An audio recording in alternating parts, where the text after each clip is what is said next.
Sometimes in the course of being a YouTube content creator, one feels inclined to comment on events they'd rather not. One has to revisit lessons and talk about ideas that have already been dealt with in other videos. One has to repeat truths and point out realities that they've already discussed at length, and that would be tiresome if the repetition was not also at the same time tragic. There's a sense that no good can come from the video because it's all been said before, and moreover, there's the question, the feeling of deja vu that maybe all of this is futile, maybe one is just repeating things that they have done before to no effect, and to utter futility of the endeavor. I feel a little bit like this in the wake of the recent massacre in Christchurch, New Zealand. There's a sense of futility and tragedy, and I'm positive this video is not going to rectify any of that. I'm not really here to dispense any wisdom that I think I've gleaned. I'm just more or less making this video because I think I have to say something in the wake of an event that most certainly has transformed the nature of right and left dialogue, both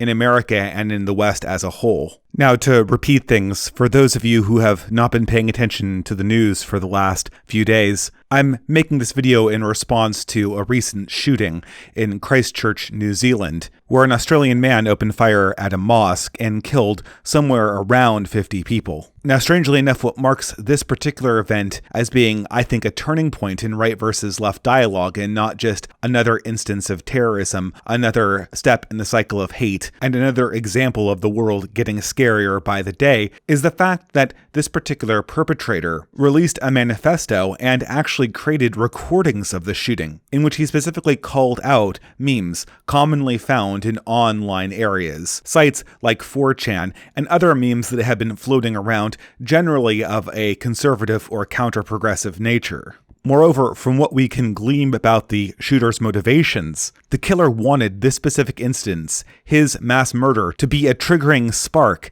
that would kick off a civil war, to essentially have his act of evil be something that worked with the idea of accelerationism, the idea that the world can be brought to a good end by accelerating the forces of evil and degeneration that we see every day in the modern world.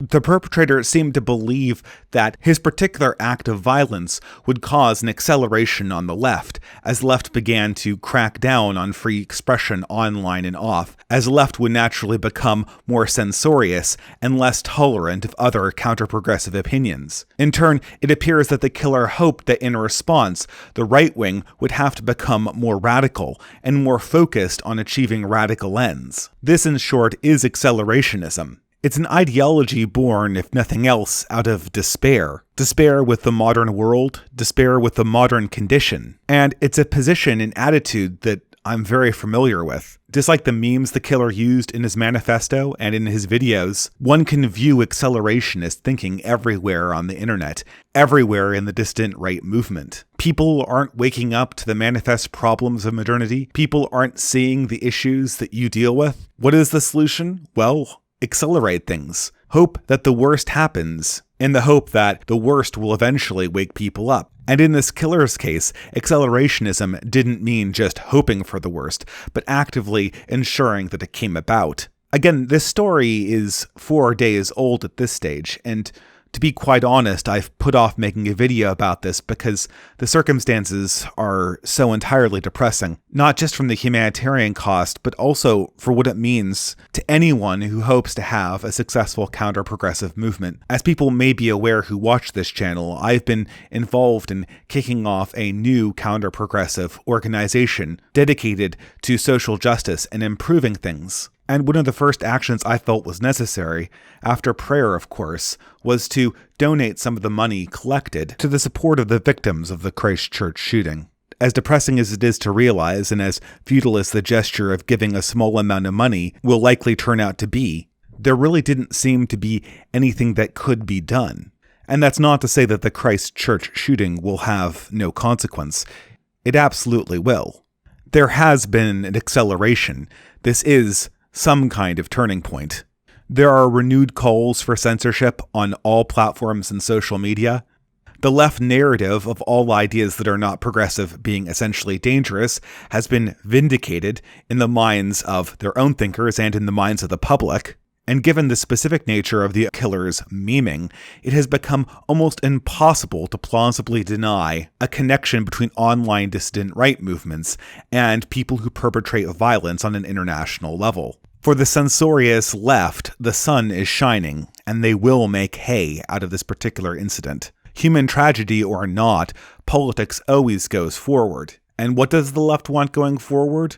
Well, to double down on its censorious nature, to double down on its intolerance, to try to monopolize conversation and dialectic in the West generally, to re-justify their monopoly on media and education, and to essentially lock out all conservative or counter-progressive voices, while, of course, they implement a policy to completely redesign Western societies. In short, the left's agenda is to accelerate. And I'm certainly not the first to point out among right-wingers that this is exactly what the shooter at Christchurch, New Zealand wanted.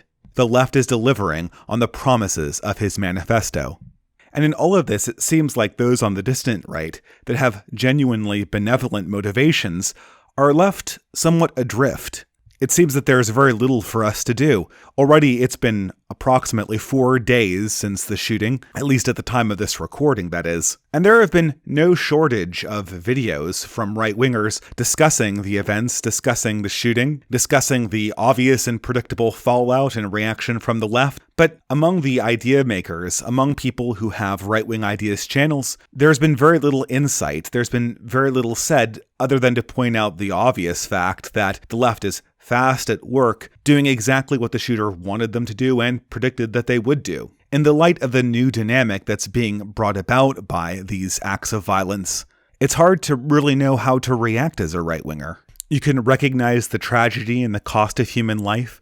You can give a moment of silence and prayer. But then how do you react to the politics going forward? The politics that inevitably march on regardless of how long we pause and mourn and reflect over the lives lost. I mean, one thing that could be done is a condemnation of accelerationism, an explanation why accelerationist impulses, while seductive, are ultimately futile. And while I think this is good, and to be quite honest, I've already made videos explaining the problems of accelerationism, it doesn't quite seem to be enough. Saying accelerationism is bad is all good and well, but people are then curious, well, what is there?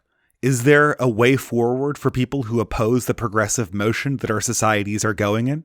Of course, some people do have alternative solutions. People like Jordan Peterson, those who I would term the moderate counter-progressives, and which would probably include people like Sargon of Akkad and Styx Hexenhammer. The typical voice of the moderate counter-progressive focuses inward, on the individual, on self-improvement, and on really specific critiques of the progressive direction that pertain to specific grievances. They eschew a system-wide understanding of what's going wrong, and a broader critique of modernity itself. Under this view of the world, modernity is here and here to stay, and what is really required is minor reform and minor refocusing on individualistic virtues, pointing out that modernity has caused, systematically, many of the problems that we are dealing with, and that individual action in the context of this, and even reform in the context of this reality, really will not fully address the problem, is usually scoffed at or begrudgingly dismissed. Radical ideas, after all, the moderate counter-progressive would contest, would lead to actions, would lead to accelerationism, would lead to paranoia and negativity that we can see on display quite clearly in the Christchurch shooter. I think this is the epitome of the clean your room style thinking Jordan Peterson pronounces. The assertion that practical morality, common sense ethics, traditional Western norms will be sufficient to confront the problems of modernity in their individual application.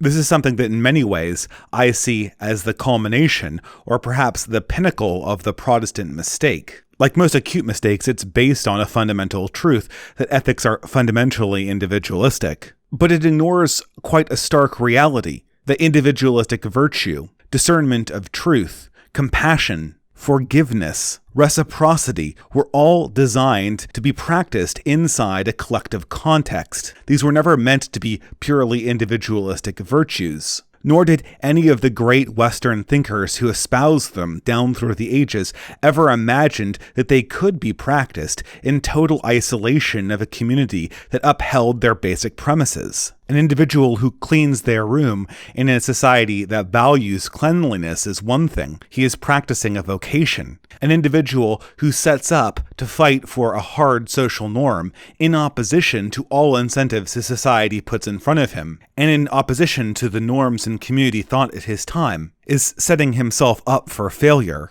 That, of course, is not to say that anyone who seeks to do something hard in opposition to community norms will necessarily fail. But if success is ultimately achieved, it will not be something normal, but extraordinary. Humans in their ordinary operation do not do well to go against the grain of society, especially when they're trying to achieve something that is unpleasant, hard, or requires deferment of pleasure. If something like this is achieved, it is an act of radicalism.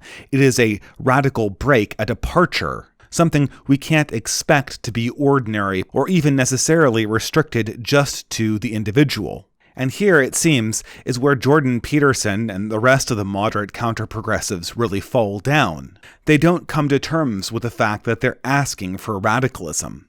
And to the extent that they claim that these ideas are just the normal application of ethics, they are fundamentally communicating an untruth about our society. Our society is not in some ordinary operating conditions. We are in a spiritual, cultural, and perhaps even civilizational crisis. There cannot be any counterpush without acknowledging that, at least no truthful counterpush.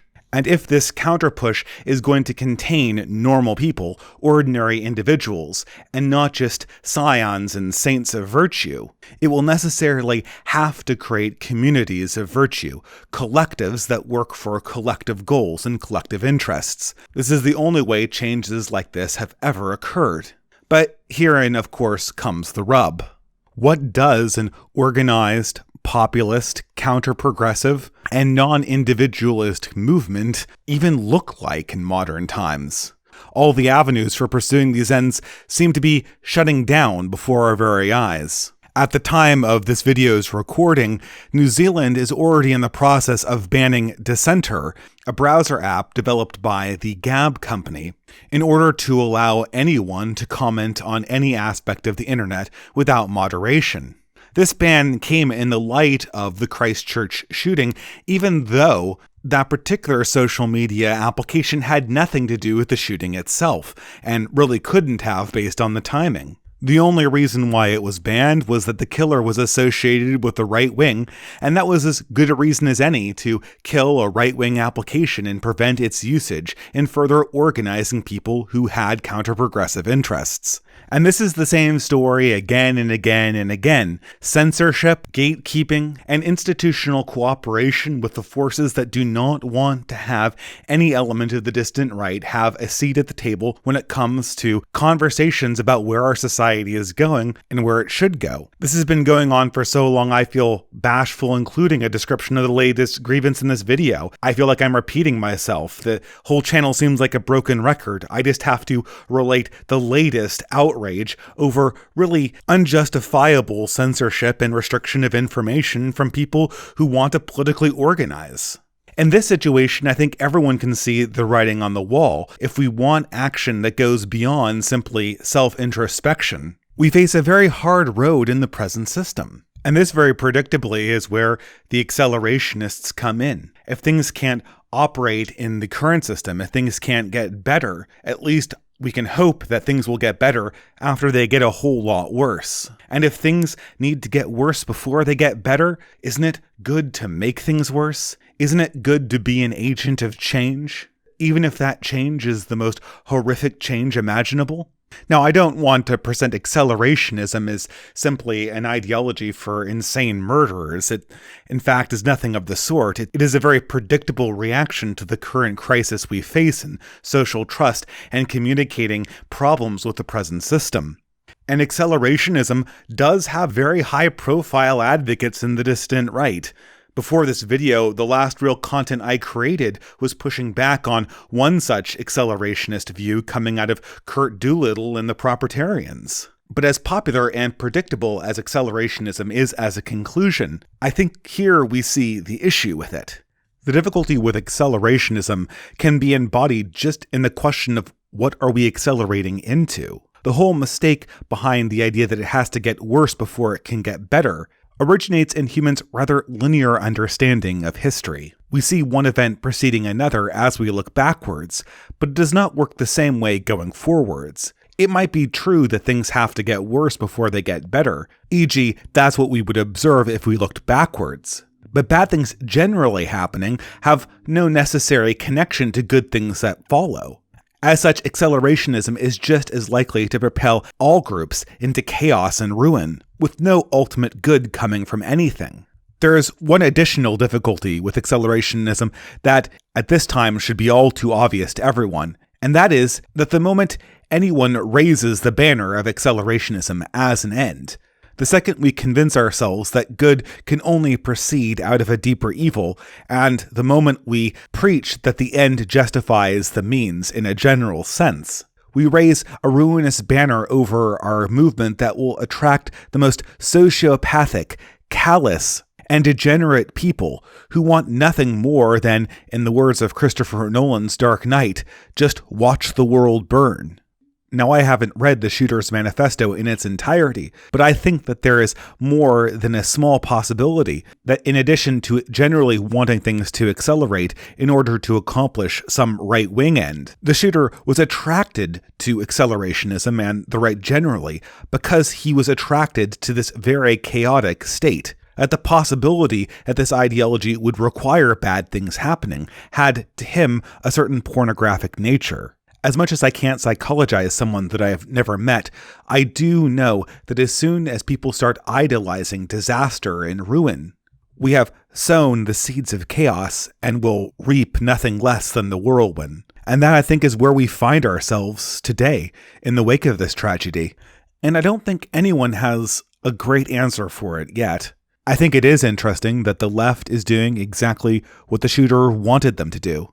A recipe, obviously, for disaster. But in the wake of this, I was struck with a rather different question.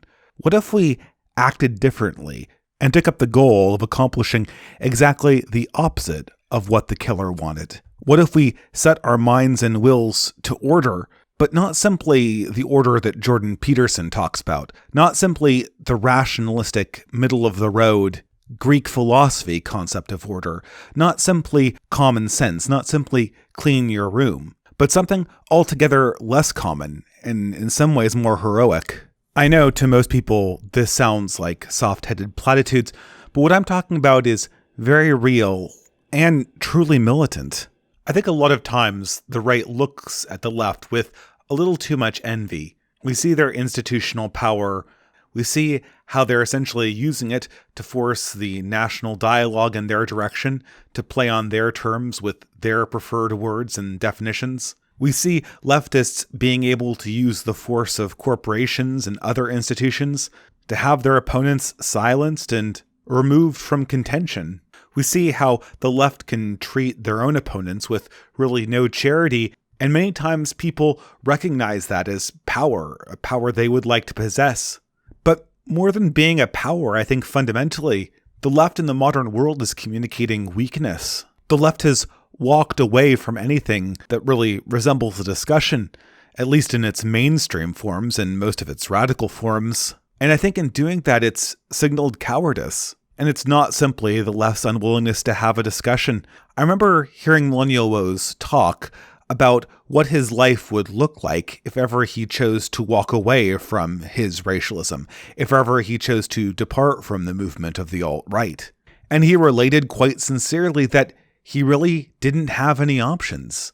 The left would never really forgive him, not for the things that he might need to repent for. There is no way that Millennial Woes could walk away from the alt-right and develop any other right-wing opinions. Activists would always use his past against him, and there is no forgiveness. The only way to show contrition in this worldview is to essentially adopt a career as an instrument of progressive policies. Not so much to repent, but to lay down in abeyance before the cultural force that is the left in the modern world. Today I opened up my browser to slate.com, one of the last progressive online magazines that I still read, and I came across a headline that read, "Christchurch shooting implicates all," that is, again, all white Australians. The subhead being, "In confronting our nation's racism after the shooting, we need more blame, not less." Now, while I certainly don't think that blame is unuseful altogether, while there is a certain virtue in arduously pursuing justice, in making sure that everything is meted out to those who have done wrong, I don't think that the left or the authors that wrote this in Slate are looking for justice. I think they're looking for catharsis. I think they're looking for some kind of emotional vindication that they can only wield through punishing third parties. And oftentimes, the right looks at these attitudes, the refusal to have honest conversations, the tyrannical domination over narratives, and the lack of any kind of forgiveness as being symbols of cultural strength on the left. And while I don't want to downplay the left's cultural dominance, these actions, these traits that it has obtained recently, aren't the reason for their strength. They're simply a byproduct of it. If you go to classical thinkers from Sun Tzu to Aristotle, you will hear quite clearly the lesson that one needs to take their opponents seriously and not just treat them dismissively, along with the advice that one should always give their opponents the means by which to escape a fight. The last thing you want is an enemy that's fighting to the death. In many ways, I would say that the left has become trapped by its own cultural domination, put in a place where it can't deny its baser instincts, to always take the easy road, to plow ahead without thinking, and to always choose what feels good over what will bring about good. I think more than anything else, this is what has led the left and the left media to generally carry out the Christchurch killer's wishes. It's not that the left wants acceleration. It's not even that the left media didn't understand that what the Christchurch shooter wanted was acceleration. But when it comes down to it, the left has become so safe and secure in its own dominance that the emotional catharsis, the emotional pleasure it gets from hitting the right, from taking things one step forward in a bad direction, outweighs the negative consequences that I think the more intelligent among them know must ultimately come from this. Now, all of this is not just to repeat the obvious that the left is doing what the Christchurch killer wanted. People have already said that, and I don't want to start sounding like a broken record any more than I already have to.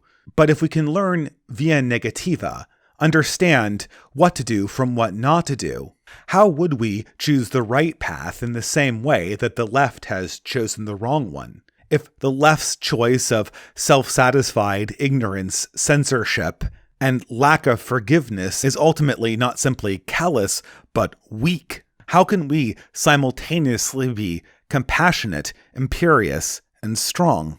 Now here I think I may have just answered my own question, but it comes down to asking ourselves, what is the right thing to do? Because the right thing is more often than not the path of strength, the path of magnanimity, the path of maturity. Now I know not all of my listeners, or perhaps not even a majority of them, are Christian. But here, very definitively, I feel like I'm tracing the footsteps of the Christian philosophy, if not the Christian religion itself. There are many ways in which Christianity was the culmination and continuation of earlier pagan thought, especially that of Aristotle and Plato. But in some quite specific ways, Christianity is quite different. It is quite separate because it calls for something greater, something more heroic in humanity. It points to something larger than the Platonic forms or the Aristotelian mean. Here, I think we can see a departure between older paganistic notions of the good and modern utilitarian notions, as might be advocated by someone like Rawls.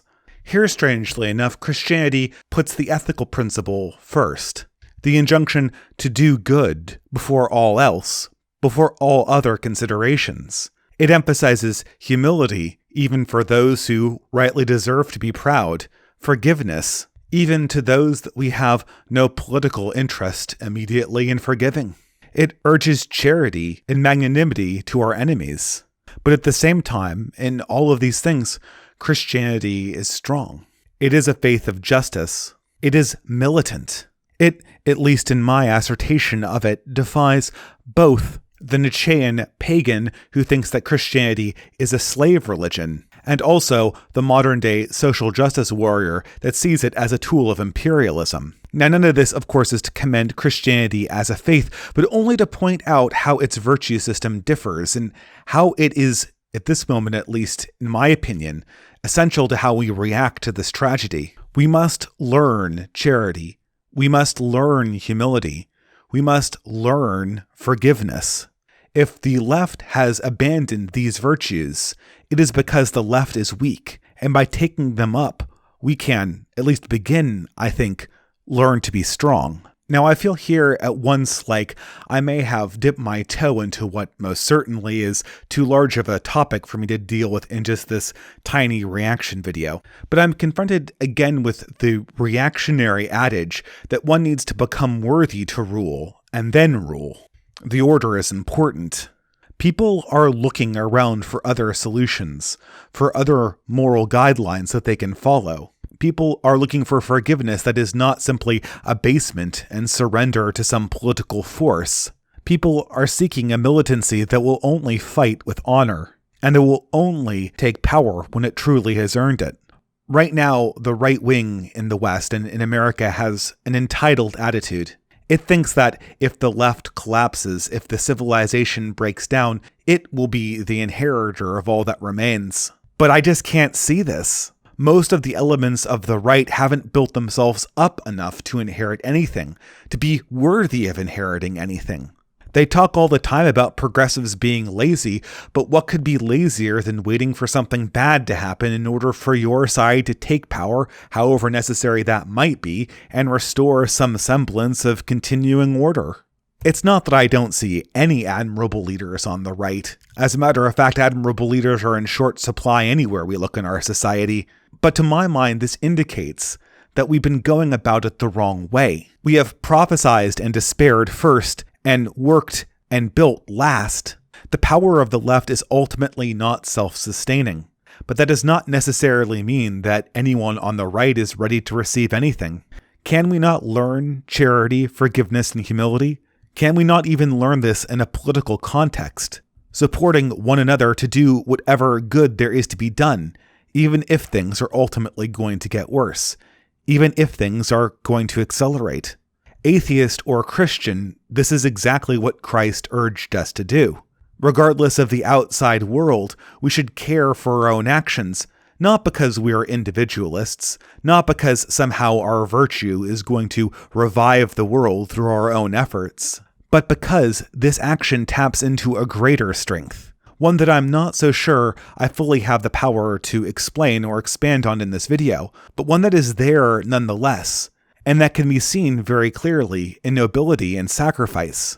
Now, I don't want to belabor the point anymore, but in the light of this tragedy, and the tragedies that I think we all know are coming down the line, this is the only path I see that's worth pursuing. And I hope that, in whatever capacity I can lend other people interested in doing the same a helping hand. Thank you for listening, and have a wonderful evening.